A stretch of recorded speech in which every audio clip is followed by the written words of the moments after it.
Torah et Société se penche cette semaine avec le grand rabbin Bernheim sur une nouvelle paracha qui ouvre le livre du Lévitique et qui porte le nom de cette paracha, Vaïkra. Gilles Bernheim, bonsoir. Bonsoir. Avec ce troisième livre de la Torah appelé Torat Kohanim, la loi des prêtres, puisqu'un grand nombre de règles contenues dans ce livre s'appliquent à eux, nous aborderons des textes variés. Ils sont tous en rapport avec les sacrifices, les lois de pureté, les règles alimentaires et l'énoncé des fêtes religieuses. Le tout début de Vaïkra, appelé Lévitique, va donc nous fournir des renseignements importants sur les sacrifices, leur nature, leur raison d'être et leur sens profond. Arrêtons-nous un instant sur le mot sacrifice. Korban, c'est ce que l'on offre pour se rapprocher. Donner, c'est se rapprocher de quelqu'un ou de quelque chose, ne serait-ce que pour séduire, ne serait-ce que pour connaître, ne serait-ce que pour participer d'une aventure en commun, ne serait-ce que pour servir quelqu'un ou servir l'autre. Il en est de Dieu comme il en est des humains. On peut donner à Dieu pour se faire plaisir. Permettez-moi de donner un exemple. Dans la Genèse, alors que Dieu n'a rien demandé, Caïn puis Abel offrent quelque chose à Dieu. Et ils attendent l'un et l'autre un jugement, une appréciation. Lorsque Caïn voit son offrande refusée, il en est malade. Autrement dit, ce qu'il attendait de Dieu, qui ne lui avait rien demandé, c'était: tu es un type formidable, ton action est formidable, autrement dit, continue comme ça, ce qui souvent met celui qui donne dans une condition que l'on qualifierait aujourd'hui de narcissique, c'est-à-dire d'auto-proclamation, d'auto-congratulation, et donc, d'une certaine façon, d'auto-justification. Ça, c'est le problème de Caïn. Et d'une certaine manière, Abel, sauf que lui se comporte bien, a fait la même chose. Il a suivi Caïn. C'est intéressant de reprendre ce premier exemple d'offrande dans le texte biblique, dans la Genèse au chapitre 4, parce qu'ils se servent l'un comme l'autre, mais l'un le fait mal et l'autre le fait bien. Caïn se sert de Dieu comme d'un miroir. Autrement dit, Dieu c'est son miroir pour pouvoir ensuite dire, je ne peux pas dire à la face du monde puisqu'il n'y a pas de monde, mais dire à lui puis aux générations: regardez comment je me comporte et combien je suis un type bien. Ça, c'est très narcissique. Donner, c'est apporter à l'autre ce dont il a besoin. Or, la faute de Caïn est d'une certaine façon la faute d'Abel, qui n'est pas exemplaire sur ce registre, même si sur le plan comportement, sur le plan de l'éthique, il est exemplaire dans ce qu'il donne, de par la manière qu'il a de préparer son offrande. Mais Caïn et Abel, au lieu de donner à Dieu, auraient dû donner à l'autre ce dont ils sont les dépositaires, c'est-à-dire une certaine compétence différente chez l'un et chez l'autre, afin que le frère puisse recevoir ce qui lui manque et que la rencontre des frères soit une rencontre complémentaire, donc nourricière pour l'un comme pour l'autre. Offrir, c'est aider l'autre et non pas s'auto-gratifier. On apprend chaque jour dans le sanctuaire du désert, puis au temple, à donner à un être qui est invisible, que l'on appelle le Tout-Puissant, le créateur des cieux et la terre, le créateur du monde, le créateur de l'homme. On apprend à lui donner pour apprendre à donner aux hommes. Autrement dit, il y a une valeur exemplaire dans l'offrande quotidienne qui permet de se préparer à donner, à partager, à aider l'autre afin de créer une société meilleure. Est-ce que, concernant Dieu, la nature de l'offrande a une importance ? Vous parliez de Caïn et Abel, on sait ce qui manquait aux deux frères, donc on peut apporter ce manque. Qu'est-ce qu'on peut apporter à Dieu ? Et surtout, est-ce que la nature de l'offrande a une importance ? Oui, elle a une importance et c'est la raison pour laquelle le texte biblique déjà, mais surtout la tradition orale, la Mishnah, la Gemara, attache une extrême importance aux détails de l'offrande, que ce soit des animaux, que ce soit des offrandes végétales ou la partie minérale. Pour quelle raison ? Parce que, si vous voulez, ce que l'homme donnait à Dieu au temple, par exemple de Jérusalem, c'était ce que l'on appellerait aujourd'hui sa part la meilleure, c'est-à-dire des éléments de sa richesse personnelle, ce qu'il y a de plus précieux dans divers ordres de la nature. Or, être possesseur de ce que l'on a de meilleur et le donner à un être invisible est la marque même que le monde ne nous appartient pas. Et que lorsque l'on s'est dessaisi de cette part la meilleure, autrement dit de ce qui fait nos richesses, à ce moment-là, qu'est-ce que l'on est? Vous savez, il y a des gens, lorsqu'ils ont donné leur part la meilleure, ce à quoi ils s'identifiaient, ce qui les caractérise, ne sont plus rien. Permettez-moi un exemple. Vous avez des gens qui ont fait des études de mathématiques, de droit, peu importe. Et lorsqu'ils parlent, ils ramènent tout à leur domaine de compétence. Ils ne savent parler que ce que leurs études, ce à quoi leurs études les ont préparés. Ils n'ont pas d'autre langage, ils n'ont pas d'autres sujets d'intérêt. Ils sont très pauvres au sens conversation, au sens culturel. Ils n'ont pas d'autre richesse que ce qui les caractérise et ce que leurs études leur a permis de devenir dans la vie. Maintenant, ce qui fait la vraie richesse d'un homme, c'est ce qu'il est, c'est ce dont il parle, c'est ce qu'il peut donner à l'autre, par la parole ou par des gestes, ou par des dons. Ce qu'il peut donner à l'autre lorsqu'il s'est défait de ce à quoi on l'identifie traditionnellement, et le domaine des études et du métier en étant, de quoi peut-il encore parler? Qu'est-ce qui peut encore l'intéresser? Et vous avez des gens qui sont très riches culturellement, autrement dit, lorsqu'ils ont donné leur part la meilleure, ce à quoi on les identifie, par leur domaine de compétences, ouvre de nouveaux champs de richesse qui fait que l'on découvre une altérité, une multiplicité de versants, de visages chez cette personne que l'on ne connaissait qu'au travers de son domaine de compétences. Si je vous donne cet exemple, c'est parce qu'il ne me semble pas totalement étranger au problème des offrandes. On donne sa part la meilleure, sauf que ce n'est pas un domaine de compétences.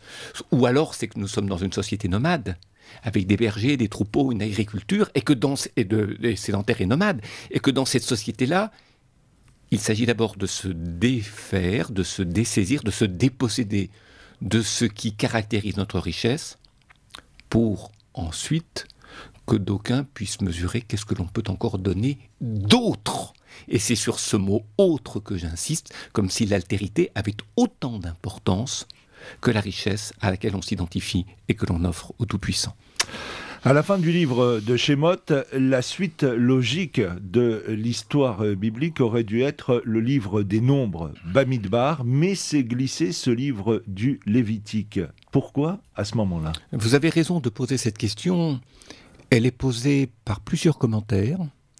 Elle est très bien posée par l'auteur de Hamek Davar, le Netziv, c'est-à-dire le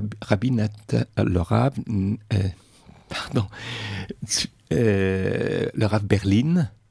Et le Rav Berlin, c'est l'auteur du Hamek Davar. C'est l'école de Volodjine, Naftali Tzvir Berlin.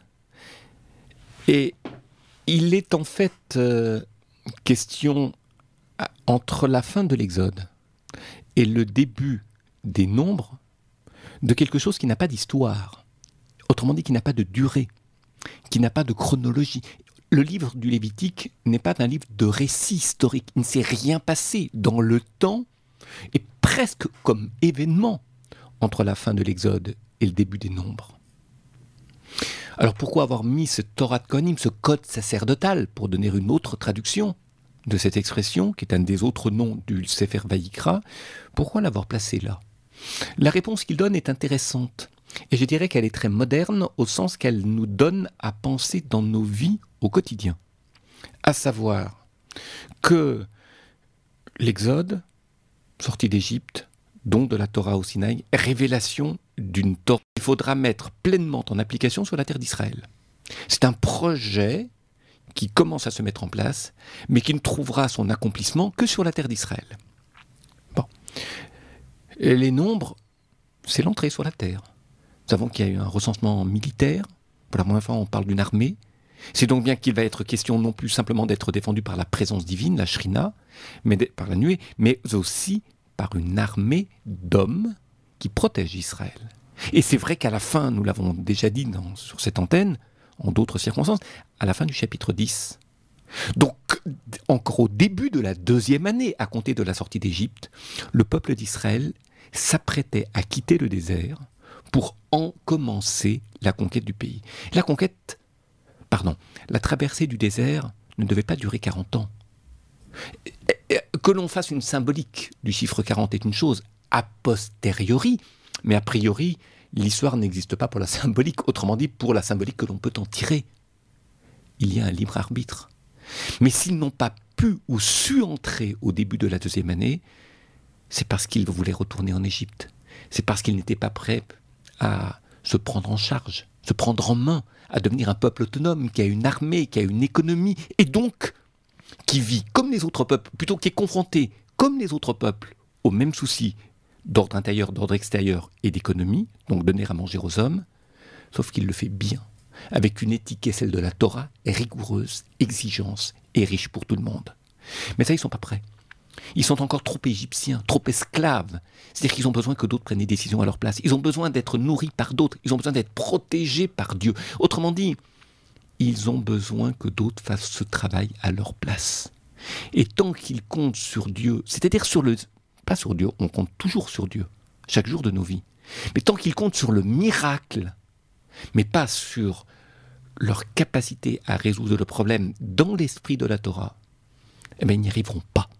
C'est-à-dire qu'ils veulent avoir un maître qui s'occupe d'eux, qui les décharge de leurs responsabilités et qui assume les difficultés à leur place. Ça, c'est le problème d'Israël qui veut revenir en Égypte. Donc il va falloir 39 années supplémentaires, ou presque 39 années, pour se préparer à la maturité, je dirais à l'auto-gestion, à cette forme d'autonomie en relation avec Dieu qui caractérise Israël. Et entre les deux, c'est-à-dire entre le projet et la réalisation de ce projet, le projet, c'est le mont Sinaï, la Torah du Sinaï. Et sa réalisation, c'est le début de la conquête vers la terre d'Israël, pour mettre ce projet en application, autrement dit, entre l'intention et la réalisation, entre les mots et les choses, entre ce qu'il nous est dit de faire et la réalisation de ces dires par nos actes, il y a un vide. Et ce vide doit être comblé par les Kohanim. Vous savez, vous pouvez dire devant 100 personnes une chose et tout le monde est d'accord. Mais le lendemain, lorsque vous les retrouvez et que vous leur demandez comment vous avez mis en application ce à quoi vous avez souscrit, ce que vous avez applaudi à l'unanimité la veille, vous avez plein de réalisations différentes et les gens ne comprennent pas qu'à partir d'un même message, on mette l'héritage en œuvre de façon différente. Et ça donne des conflits très violents parce qu'on a l'impression que l'autre a trahi. Il a entendu la même chose, il était d'accord avec nous et pourtant il ne le met pas en application de la même façon.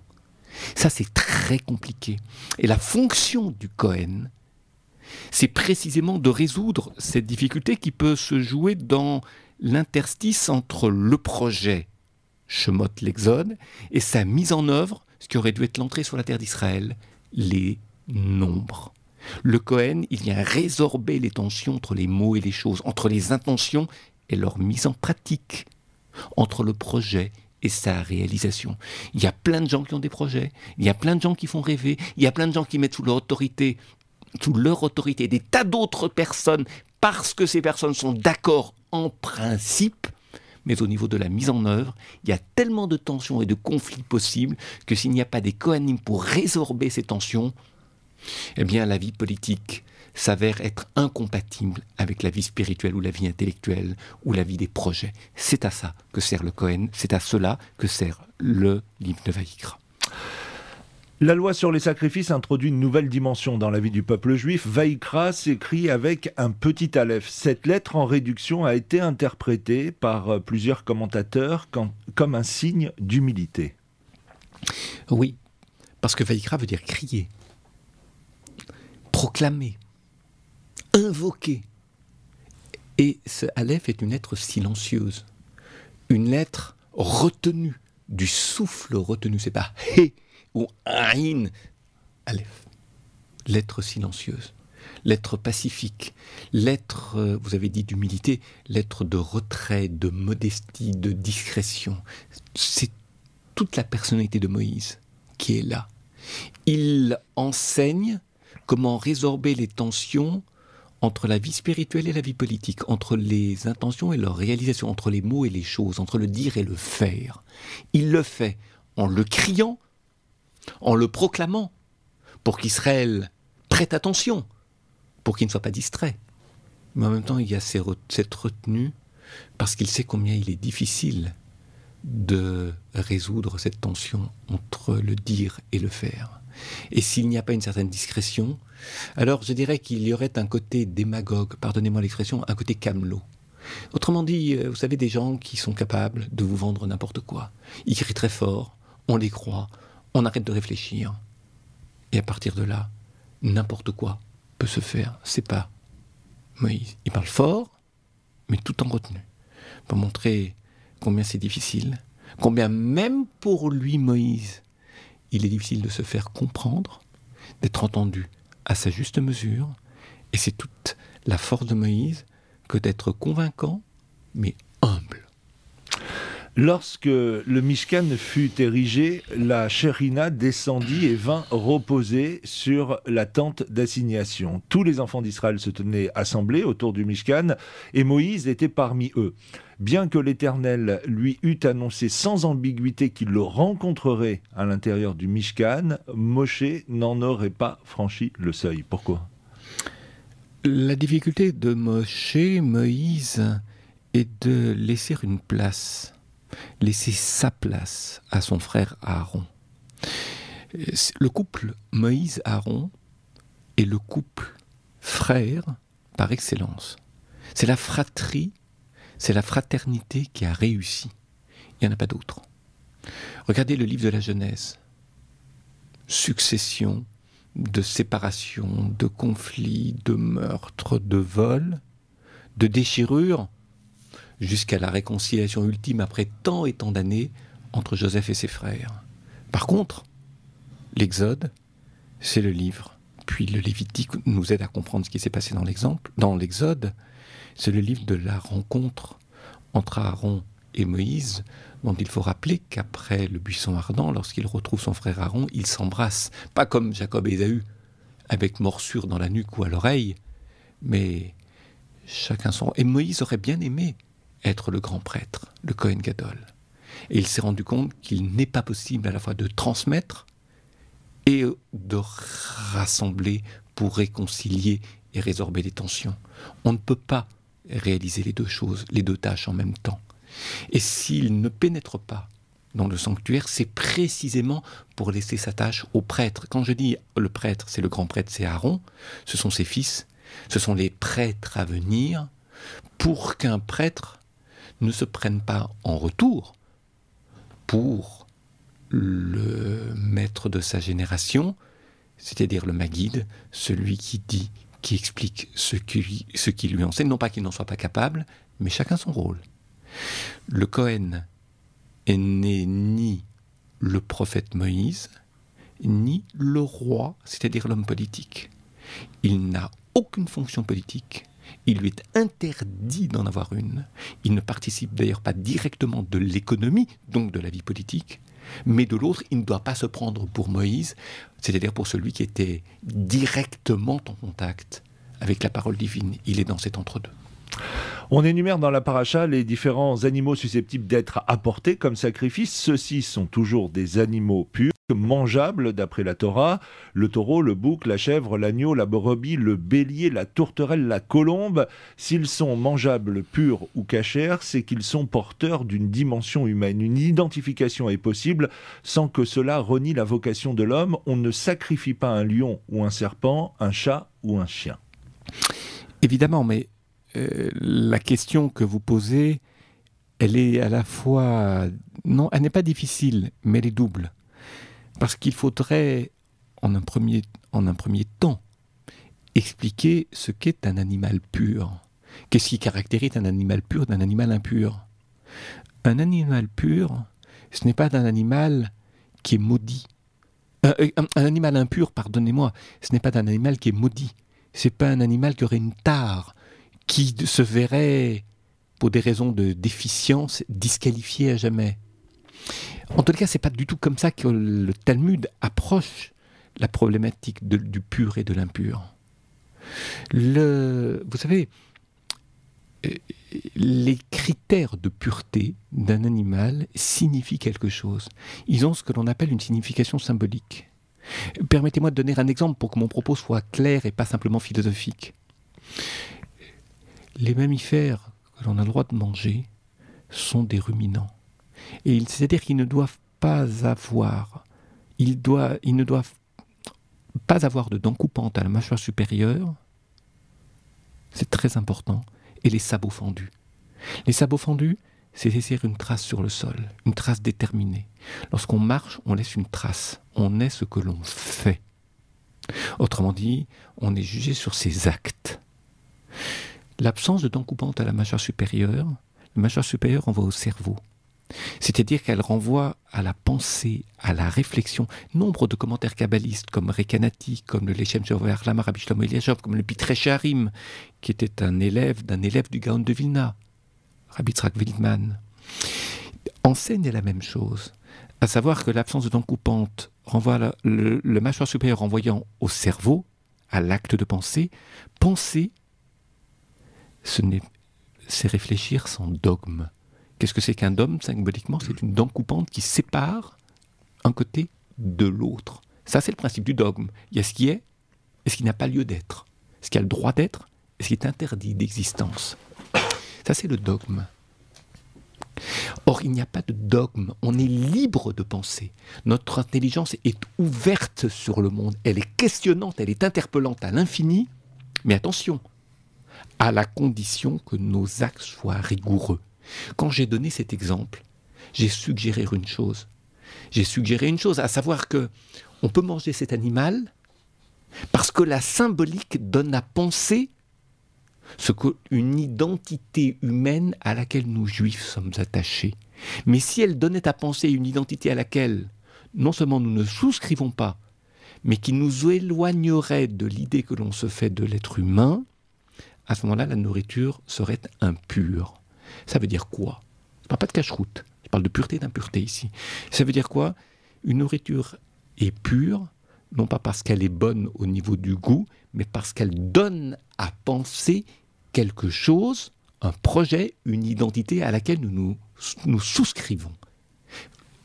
Au contraire, si nous ne souscrivons pas, cette nourriture est impure. Autrement dit, nous ne sommes pas ce que nous mangeons, nous sommes ce que nous mangeons donne à penser de positif en termes d'identitaire ou de négatif en termes d'identitaire. C'est un peu subtil, ce n'est pas difficile, c'est un mode de raisonnement auquel la Kabbale nous accoutume, elle nous y éduque, et je crois qu'il était important de le rappeler ici, parce que apporter des offrandes pures, d'animaux purs, pour prendre l'exemple des animaux, c'est suggérer devant Dieu que l'on est attentif au message que la description symbolique des critères anatomiques laisse apparaître. Encore faut-il beaucoup étudier la Torah pour savoir les lire, les entendre, les interpréter et donc les comprendre. Mais nous savons que la pratique est toujours accompagnée d'une étude intensive. Naaseh Venishma. Un dernier mot avec vous, Gilles Bernem. Un des commentateurs, le Ber Moshe, explique que l'expression Vaïkra, il appela, est une invitation à la Teshuvah, au repentir, et que seul Moïse pouvait en comprendre l'importance et la signification. Oui, parce qu'un homme comme Moïse, qui a reçu la Torah sur le mont Sinaï, qui a reçu toute la Torah jusque dans les détails, ne peut réussir dans sa mission que s'il est humble. Parce que s'il ne l'était pas, à ce moment-là, cet homme étant tellement au-dessus des autres, se prendrait pour un demi-dieu. Et son humilité n'est pas simplement la marque d'une réussite chez cet homme, mais elle est indispensable pour qu'un messager, pour qu'un intermédiaire entre Dieu et les hommes ne soit pas divinisé par les hommes. En appréhendant l'humilité de Moïse, il se rend compte que Moïse n'est pas un demi-dieu, mais qu'il est précisément cet intermédiaire, ce médiateur envoyé par Dieu auprès d'Israël pour aider Israël à grandir, à mûrir, à accéder, à maîtriser la Torah, à en faire son identité pour toujours, sans jamais adorer son chef, sans qu'il n'y ait de fascination pour l'homme de Dieu qu'est Moïse. Respecter, oui, être fasciné, non, c'est une leçon de vie pour nous. Alors, vous vouliez, pour conclure cette émission, dire un mot sur le Beth Lenachim. Le Beth Midrash Lenachim, la maison d'études pour les femmes, et puisqu'il était question d'éducation, c'est à cela que souscrit cette maison d'études juive au féminin, sous la direction de Joël Bernheim, qui organise dimanche 9, c'est-à-dire dimanche prochain, ainsi que 2 semaines plus tard, le dimanche 23 mars, les 9 et 23 mars, de 14h à 18h, dans les locaux au-dessus de la synagogue de la Victoire à Paris 9e, 2 après-midi d'études de 14h à 18h sur la prière. L'enseignante venue de Strasbourg et dont la réputation n'est pas à rappeler ici est Madame Tamar Schwartz. Les textes de la Tfila, les étudier pour mieux prier. Pourquoi prie-t-on ? Comment prie-t-on ? Enseigner les textes, expliquer les motifs, expliquer le sens de la prière au travers des textes. C'est ce qui va se faire tout au long de ces 2 après-midi, de 14h à 18h les dimanches 9 et 23 mars, dans le cadre des locaux de la synagogue de la Victoire. L'inscription est obligatoire. Et je rappelle qu'une maison d'études pour femmes, elle est pour des femmes exclusivement. Non pas pour exclure des hommes, mais pour aider les femmes à accéder à un niveau d'études dont elles ont tant besoin, pas seulement pour enseigner, mais pour transmettre à leurs enfants. L'inscription est obligatoire. Elle se fait auprès du secrétariat, dont je rappelle le téléphone, 07 61 75 57 46, 07 61 75 57 46, et je rappelle l'adresse mail ejaf.bml,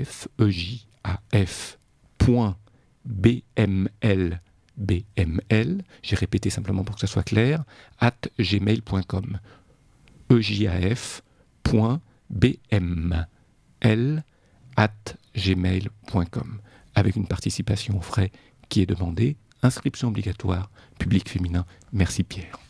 Les 9 et 23 mars prochains pour le Beth Midrash Lenachim, et nous on se donne rendez-vous la semaine prochaine pour un nouveau numéro de Torah et Société.